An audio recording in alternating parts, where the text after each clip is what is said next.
अब हम देखते हैं हमारे इस क्वेश्चन को। तो पहले क्वेश्चन को पढ़ेंगे। अगर हम क्वेश्चन को पढ़ेंगे पहले और वहां से डाटा निकालेंगे। बोल क्या रहा है, एक आइडियल गैस है। सबसे पहली बात ये समझ में आना चाहिए, एक आइडियल गैस है। बोल रहा है कि आइसोथर्मल कंप्रेशन दिखा रही है। क्या इस लाइन को मार्क कर लीजिए, आइसोथर्मल कंप्रेशन। कहां से कहां? 5 metre cube to 1 metre cube against a constant pressure, external pressure 49 per metre square. जो हीट रिलीज हुई है इस प्रोसेस में, उसने टेम्परेचर बढ़ाया है 1 मोल का ऑफ एल्यूमिनियम का।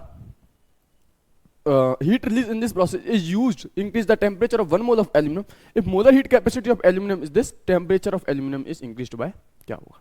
कुछ नहीं। इसने हमसे क्या कहा है? इसने बोला है कि हमने क्या किया, आइसोथर्मल कंप्रेशन किया है। तो बोल रहा है कि जितना टेम्परेचर हमारा बढ़ा है, heat released in this process is used. अब क्या हुआ, हीट रिलीज हुई होगी भाई, कंप्रेशन करेंगे तो हीट रिलीज हुई होगी। जब हीट रिलीज हुई होगी तो उसने एल्यूमिनियम का कितना टेम्परेचर बढ़ाया है, बस इतना पूछा है। तो सबसे पहले मुझे पहले सिचुएशन को लिख लेना चाहिए। वो कितना है, वो ये 5 मीटर क्यूब, ये वॉल्यूम दे रखा है। कहां गई है वो? 1 मीटर क्यूब पे आइडियल गैस हमारी गई है। और ये किस चीज के द्वारा हुआ है? ये हुआ है आइसोथर्मल कंप्रेशन के द्वारा। बिल्कुल सही बात सर।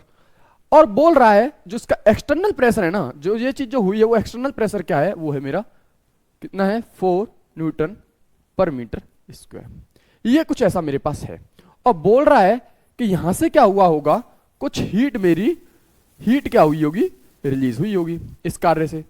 और यहां से जो हीट रिलीज हुई होगी, उसने एल्यूमिनियम का कितना टेम्परेचर या डेल्टा टी कितना इंक्रीज किया है, हमसे ये पूछा है। बस इतना है सब कुछ। तो सबसे पहले मुझे इससे पीछे कॉन्सेप्ट पता होना चाहिए। कॉन्सेप्ट जरा सा है कि W बराबर मेरा क्या होता है, वो होता है minus P external V2 minus V1। सब जानते हैं इसको, सबसे पहले ये पता है। और हमको क्या पता है, हमारा डेल्यू बराबर जो होता है वो होता है हमारा Q प्लस W। और हम जानते हैं कि आइसोथर्मल के केस में क्या होता है, हमारा डेल्यू बराबर होता है 0। क्योंकि क्यों ऐसा क्यों हुआ है? क्योंकि U is the function of temperature. तो U, और हमारा टेम्परेचर जो है कांस्टेंट है, तो डेल्यू बराबर क्या होगा, हमारा 0 होगा। बस अगर हमें इतना पता है तो हम अपने क्वेश्चन को आराम से कर ले जाएंगे।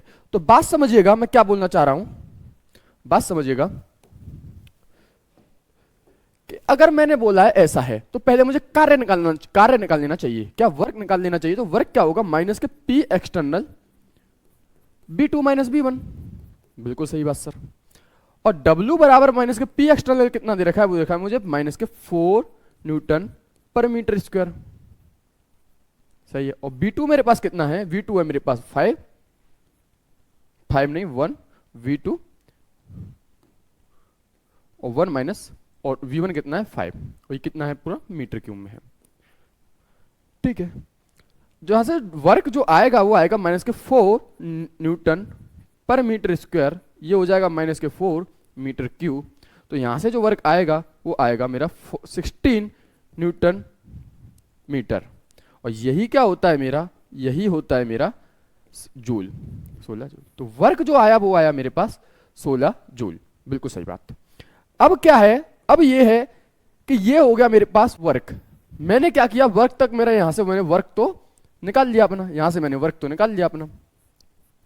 अब क्या है, मुझे उसे हीट के साथ कनेक्ट करना है कि ये जब आइसोथर्मल एक्सपेंशन हुआ, कंप्रेशन हुआ है, उसमें जो वर्क हुआ है उससे मेरी हीट पे क्या इफेक्ट पड़ा है। तो मैं क्या जानता हूं, मैं जानता हूं डेल्यू बराबर होता है मेरा Q प्लस W।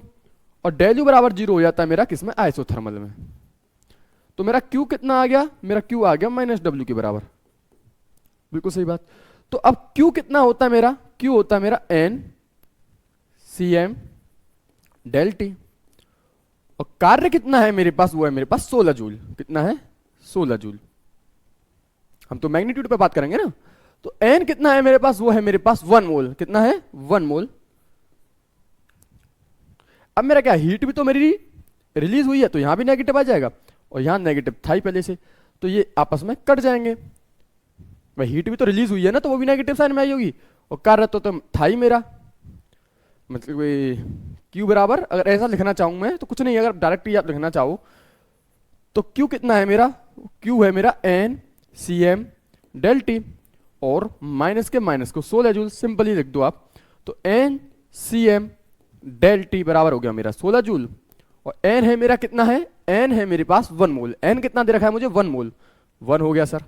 सीएम मुझे कितना दे रखा है, सीएम मुझे दे रखा है मोलर हीट कैपेसिटी, आप देखिए मोलर हीट कैपेसिटी जो मेरे पास दे रखी है वो है मेरे पास 24, और डेल टी मुझे निकालना है, और ये कितना है मेरे पास 16 जूल। जब मैं इसे सॉल्व करूंगा तो डेल टी कितना आ जाएगा मेरे पास, वो आ जाएगा मेरे पास 16/24, इसकी यूनिट रखोगे तो ये आ जाएगा मेरे पास, ये मेरे पास आ जाएगा 16/24, तो कितना आ जाएगा, कितना आ जाएगा,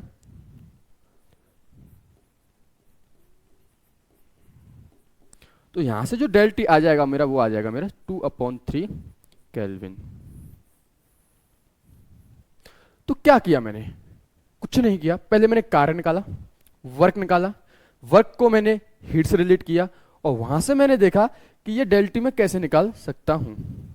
यहां से क्या किया मैंने, डेल टी को निकाला, ये कैसे मैं निकाल सकता हूं, ये मुझे निकालना था। तो जो मेरे पास आई वो आया 2/3 केल्विन। अब देखिए मेरे क्वेश्चन ऑप्शन में लिखा हुआ है, मेरे ऑप्शन में लिखा हुआ है सी में, सी में क्या लिखा हुआ है 2/3 केल्विन, क्या लिखा है 2/3 केल्विन। तो मेरा क्या किया मैंने, वर्क निकाला, हीट से रिलेट किया, डेल्टा टी आ गया मेरा, और इस क्वेश्चन का जो आंसर आया, मतलब जो डेल्टा टी में जो चेंज आया वो आया मेरा 2/3 केल्विन। तो इस क्वेश्चन का जो करेक्ट आंसर है वो है मेरा सी, दैट इज 2/3 केल्विन।